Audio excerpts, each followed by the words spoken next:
crank them. This is the year 1944.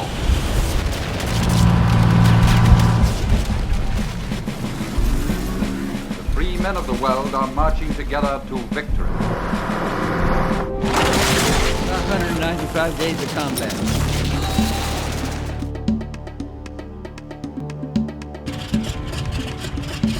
About 2022. Always jump number one.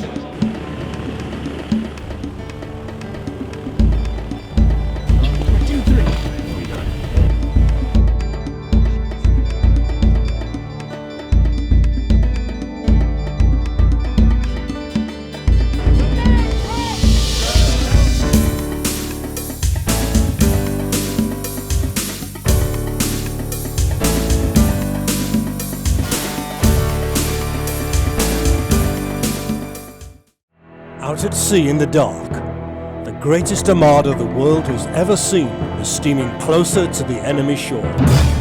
Around 5,000 Allied vessels were due to begin the assault at 6:30 a.m. With the British airborne landing around the eastern flank of the invasion area, the American 82nd and 101st Airborne Divisions were also landing on the western side and having similar problems with the drop zones, with the weather and the German flak as they landed in the dark of night behind Omaha and Utah beaches.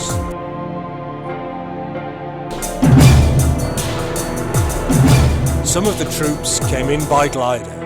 After release from the towing C-47, the job of landing the flimsy glider was made even more difficult by fields of mine-tipped poles, Rommel's asparagus, and any mistake sent the glider and its men cartwheeling into destruction. They told us two things. One, whatever you do, don't come back with the plane unwounded. So that's a court-martial offense, desertion in the face of the enemy, and our firing squad won't miss. The Screaming Eagle seemed snakebit from the start. No sooner had the first wave of 9 C-47s passed over the French coast than they were enveloped by heavy cloud. The lead group of 3 planes held course, but the 2 following groups veered off in opposite directions as the pilots tried to avoid mid-air collisions.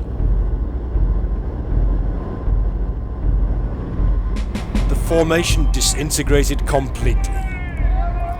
The guys flying those planes were rookies like us, okay? We'd never been in combat. They had never been in combat. And where they were supposed to take you didn't happen to too many of them. They started spreading out, didn't hold their formation. They dropped you here or there. It didn't slow down like they're supposed to. And guys came out, snapped so hard, gun in a holder was bust off of their side.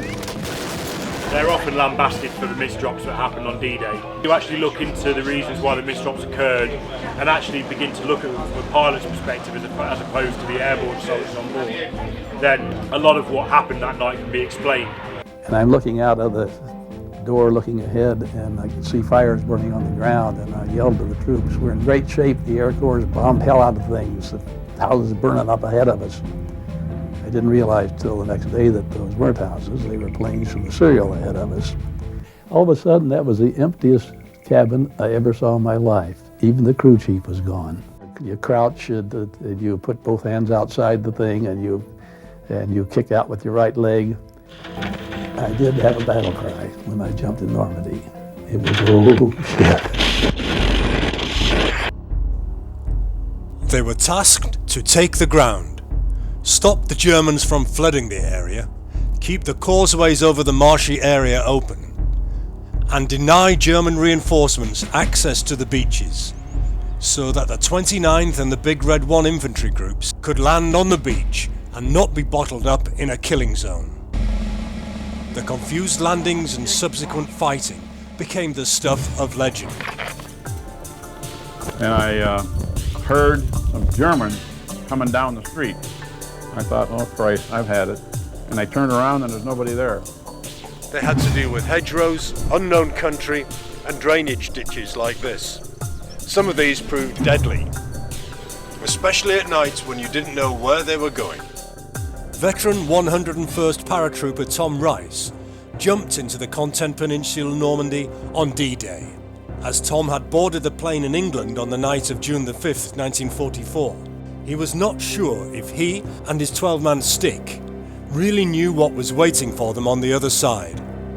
He thought that if the men had known, it would not have made any difference. Like many young men in America at this time, he had grown up through the Depression era. Tough times that produced tough people. Are you nervous at all?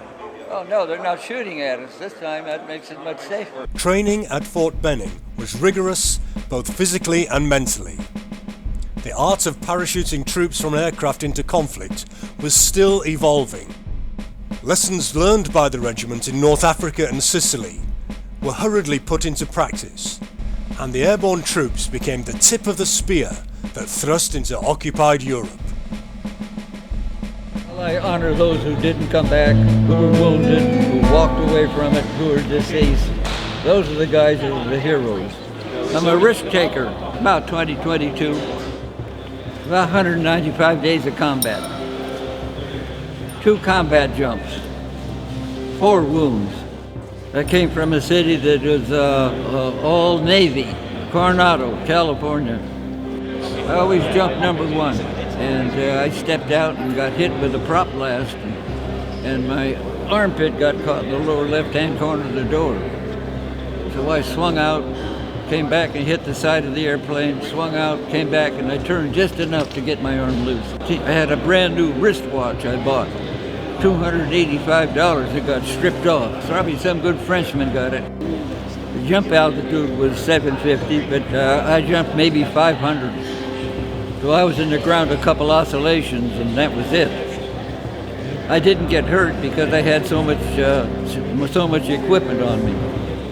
I weighed 276 pounds. My normal weight was 137. Saint Marie du Mont. Stayed in the Normandy area for 37 days. Sergeant Tom Rice and others in the airborne divisions fought in scattered groups, often not seeing their attackers, gradually joining up with comrades over several days. Some did not even know if the invasion had been successful. One of the most frightening features were the hedgerows of the bocage. These places were a death trap for the Allied troops. Became known as the Green Hell. Many times you'd break through straight into a pre-sighted killing zone.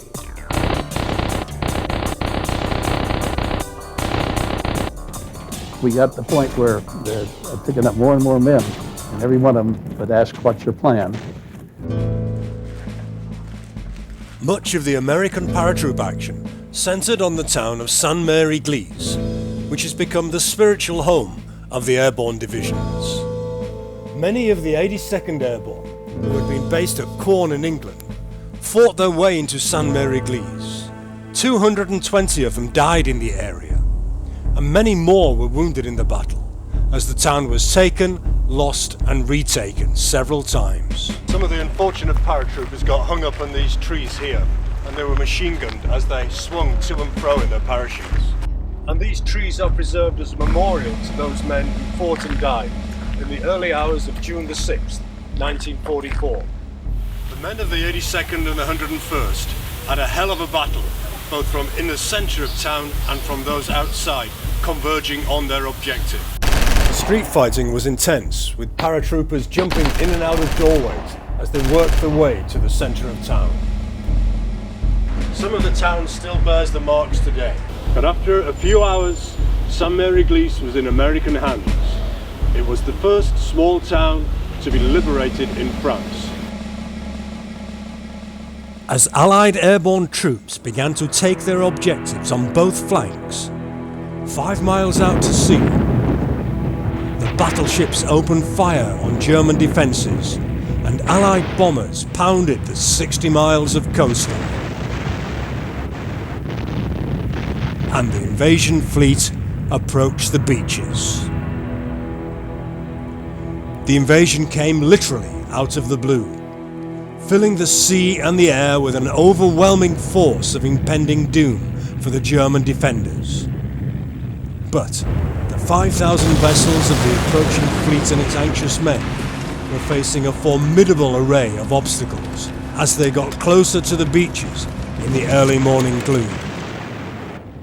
There was a daunting array of thick bomb-proof bunkers, many of the big guns pointed out to sea to take out enemy vessels.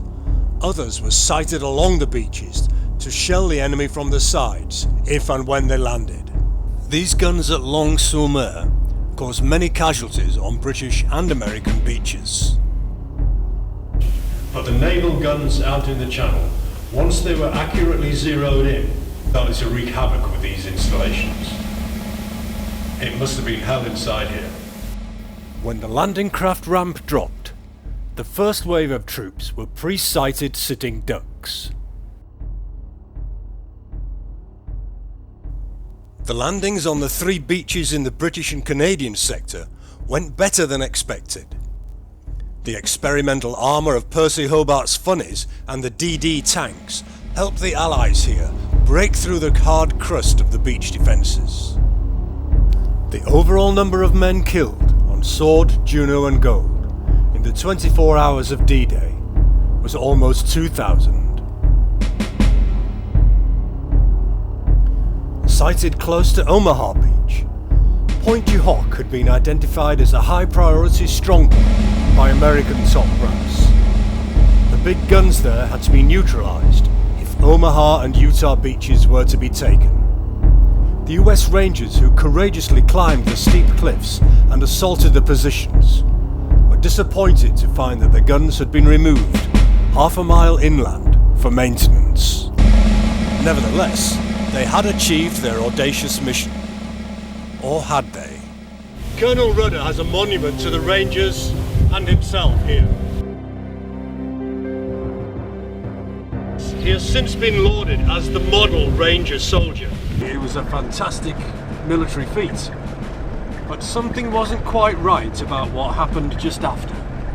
I think what has crept into the D-Day story and the Normandy story is a lot of distortions because of its familiarity. And the same thing gets repeated over and over and over again. Suddenly assumed knowledge becomes the truth, when in fact actually it's not the truth at all. Just westward of this well-known monument has emerged a place that was built in total secrecy. So Dan and Gary Stern have literally uncovered something of great importance. Something that affects the story of D-Day. It played a dangerous part in the Allied landings, shelling both Utah and Omaha beaches. But it has only recently been discovered, and the full extent of its importance is still being revealed. Because sometime after the main Allied forces had pushed inland, the battery was bulldozed over by the army, buried and forgotten. This is the battery at Grand Camp Maisie. And the Germans do everything in such a specific manner. Through my dad's research and my dad's logic really, he established that there had to be a missing position in between Point du Hoc and the Carentan estuary.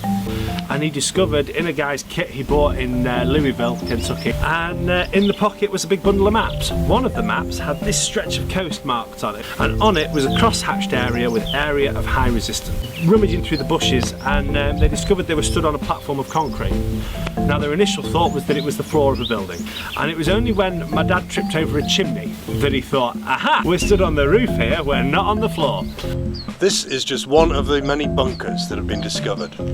In all, there were 16 heavy guns located here with flak batteries and around 200 men. And attached to this is a very, very controversial story and an amazing cover-up. This bunker was meant to be taken by the Rangers on June the 6th. As they scaled Point du Hoc, dealt with the guns there, they were then to come straight over here to the bunker. Their commanding officer didn't give the order until 3 days later. The implications for Omaha were tremendous, because the guns from this battery kept firing and firing for another 3 days. We will return to this story in more detail in a later episode. The Americans on Utah Beach used their armour well. The beach was taken with relatively light casualties. Landing craft came up onto the beach and began discharging their cargoes so that they could pump men and machines and materiel inland to expand the bridgehead and meet up with the paratroopers. But they were still being shelled by Grand Camp Maisie for 3 long days.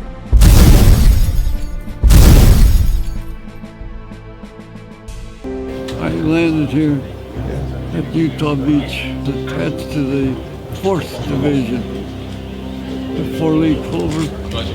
Then, 23. So there was some woods there, and they said that they figured there's about 300 Germans in the woods. So they put some of the guys on the tanks. I don't know what we're supposed to do with 300 of them. We were back at the church in St. Margaret's. The 82nd Airborne had dug in, and when they left, then we took it over for that one night. Inland from Utah Beach stands the still intimidating Crusade bunker. These 210mm guns could destroy Allied shipping at a range of 12 miles and pound the beaches at Omaha and Utah. Despite having over 1,000 Allied bombs strike the battery over 2 months, the guns were still operating and firing on D-Day. There were still heavy losses, but the weight of numbers propelled the Allied forces forward.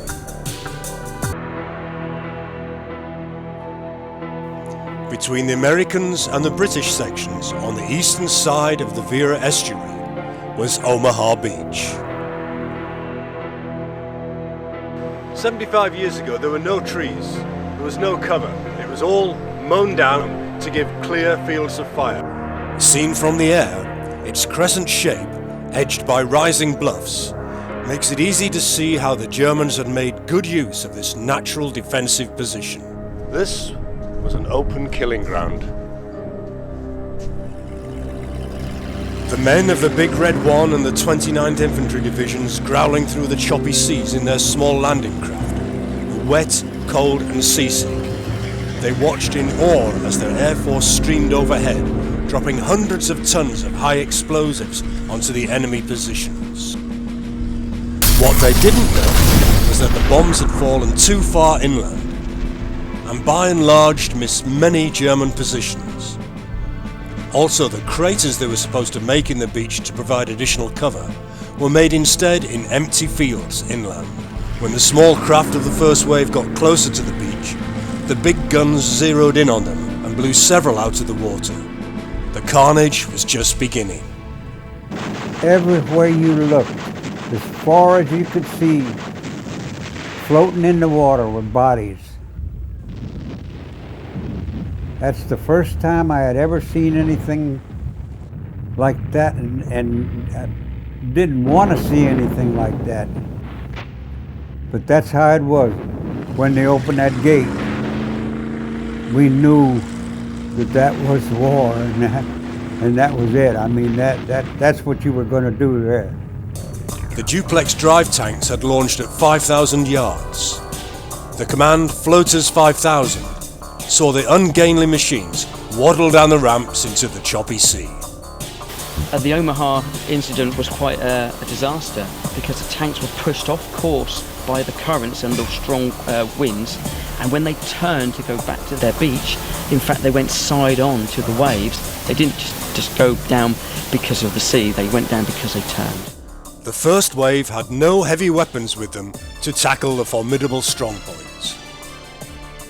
The German troops in their bunkers and on the cliff tops readied their machine guns and held their fire until the landing craft got closer and the ramps went down. Having their machine guns zeroed in onto the beach meant that they could hit the landing craft with deadly effect. Then the killing began in earnest. This was starting to become the nightmare that the Allies had tried so hard to avoid. There was nowhere to hide from the murderous machine gun fire. Morale amongst the men enduring this withering fire began to sink. Would they ever get off the beach? Would the enemy fire ever cease? There were acts of extreme heroism, often by unassuming medics, but many of the men in that first wave had faced too much, had lost equipment, lost officers, and any sense of cohesion. For the American troops who managed to make it off the landing craft and get across 200 to 300 yards of open sand, They flung themselves against the shingle bank and lay there, cold, wet and terrified. This was the only protection they had. And it was that murderous gunfire that gave the name to this beach, Bloody Omaha.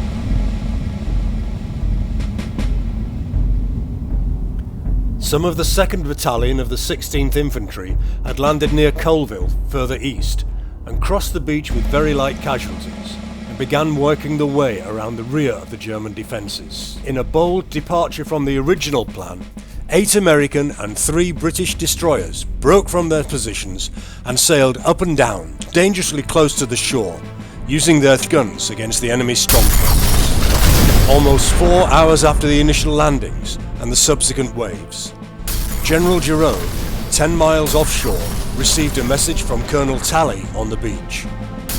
Things look better. In a Dante-esque mess of burning landing craft, uncleared obstacles, dead bodies and exploding shells from batteries like Crusade and Grand Camp Mason, men and machines began to work their way ashore. At 5:21 in the afternoon, Colonel Talley reported that the beach could take wheeled and tracked vehicles. Using bulldozers and tanks and blowing up obstacles, the invading forces pushed through the draws, past the heavily shelled enemy bunkers. This bunker was in the middle of one of the routes that was opened up by the Americans as they got off the beach. The Big Red One worked their way up the hill and eventually destroyed this bunker with the help of a battleship offshore. This was the beginning of success at Omaha, getting the troops up this draw. The US Army engineers took it over and made it their headquarters. All along the coastline, the plan to invade Normandy was starting to produce results. But it all came at a high cost. They were all facing the shore, dead on the beach. And it was unbelievable. I couldn't believe what I was seeing. We landed on shore and went up on shore just like nothing was going on, you know, because everybody was dead already. The damage had already been done when we got there. That's the beginning of my war. In all, over 1,400 American lives were lost in the first 24 hours on and around the beach, which soon became known as Bloody Omaha. Thousands more were wounded. At the end of June the 6th, all of the Allied beaches along the 60 miles of coastline had been taken and were relatively secure. They had not made the gains they initially wanted, but the loss of life was not as high as it had been predicted, and the build-up of forces over the beaches was starting to bring in the necessary numbers.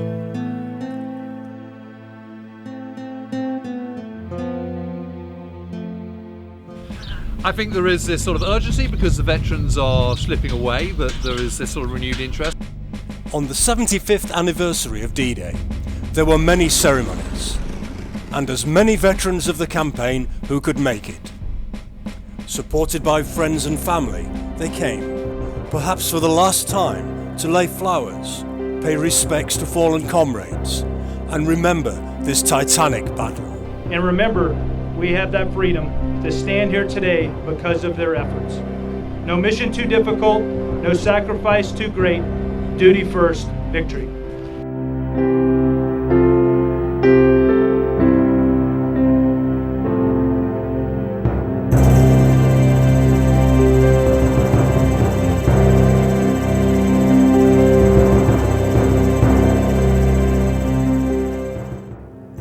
The cemetery at Omaha holds only a fraction of those Americans killed in the whole Normandy campaign. Many bodies were returned home to their families in the States.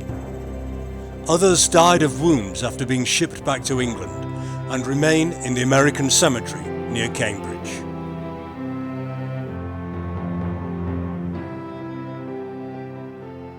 George Tullidge, 82nd Airborne, James Bordereau, on the USS Corrie. Sidney Dunnigan, 9th Air Force, troop carrier. William Benn, 1st Infantry, from Pennsylvania, killed June the 6th, 1944. the British and Commonwealth soldiers tended to be buried in smaller cemeteries, close to the battlefield where they fell. This is one of the smaller roadside cemeteries. The Coldstream Guards, buried here side by side as they would have marched. The scale of the losses is overpowering, and the thousands of small stories become almost too much to bear. But people still come here. You know, I look back to what I was like as a 20-year-old, and what a feckless, useless individual I was. Gosh, you know, had that been 1944, I might have been commanding a company or a squadron of Spitfires. The German losses on D-Day were staggering. The graveyard close to the coast is a sombre, Teutonic affair. As with any graveyard, it's a very sobering, sombre experience. But this one always strikes me as being different. There's just a sense of futility. All these soldiers died, and still, their cause was lost. Here there are no great worthy proclamations, honour, truth, democracy, freedom. Nothing like that. The interest in D-Day and Normandy, shown by so many people from many different walks of life, is indicative of the realization that without this sacrifice and endeavour, shown by ordinary people doing extraordinary things, our lives would not have the freedoms we take for granted in our modern world. The reenactors were awesome, mostly French nationals, a couple Americans, a couple Czech guys. People are coming from all over the place. Doing it is sort of in honour of the members of the Filthy 13, who were the demolition team for 506. Lots of people are coming from all over the world. They're coming with Dutch, with Jeeps, to be honest, all the Germans did participate during the war here. And today we are friends. We have the same hobby. We like all vehicles. We have the same problems. It's almost a modern day pilgrimage, with a mixture of many emotions for everyone. Respect, thankfulness, sorrow, reflection, a kind of healing, and thanks. We're here to honor 29th Infantry Division landing here 75 years ago on D-Day. The 75th anniversary brought forth a whole host of people who wanted to commemorate, honour, and above all celebrate what previous generations had done for their freedom. I've always had an interest in America as a country, so that's kind of where my interest went, that side.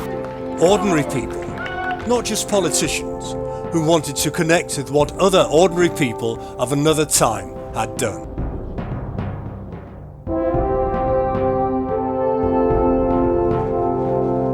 Mostly to be able to bring back one that's got a real history to it and keep it alive.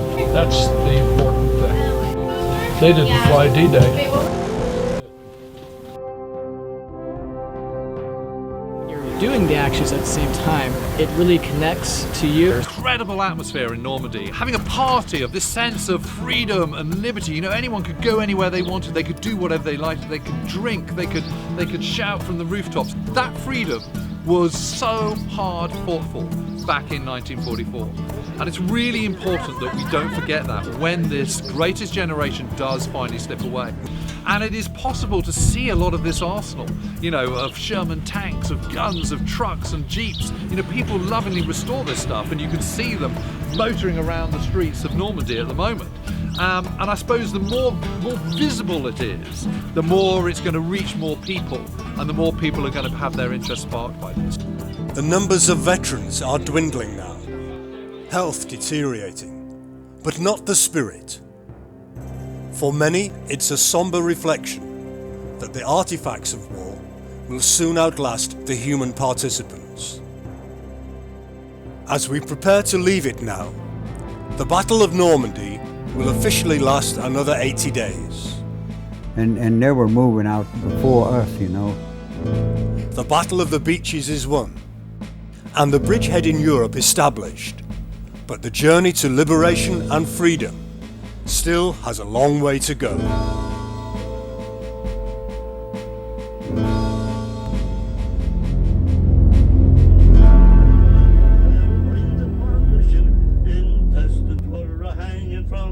paratrooper boots.